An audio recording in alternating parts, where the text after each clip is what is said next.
کم گفتگو کرنا، جو اللہ نے گھر دیا اس پہ راضی رہنا۔ بعض لوگوں کا مزاج یہ ہے کہ وزادار ہیں، جو اللہ نے دیا اس پر راضی ہیں، کوئی ہرس نہیں کوئی۔ اور ایک اور بات بھی، محنتی بندہ وزادار ہوتا ہے، باوقار ہوتا ہے۔ جو فارغ پھرتے ہیں نا، دوسروں کے سہارے جیتے ہیں، وہ وزادار نہیں ہوتے۔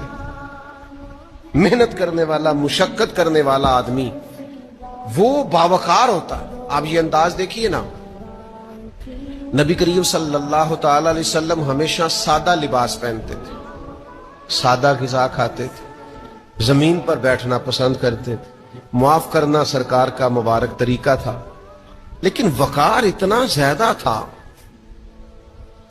کہ صحابہ فرماتے ہیں کہ رعب اتنا تھا سرکار کا کہ جو اچانک دیکھتا تھا نا وہ مرعوب ہو جاتا تھا، اس پر رعب طاری ہو جاتا۔ لوگ اچانک دیکھتے تو کانپنے لگتے۔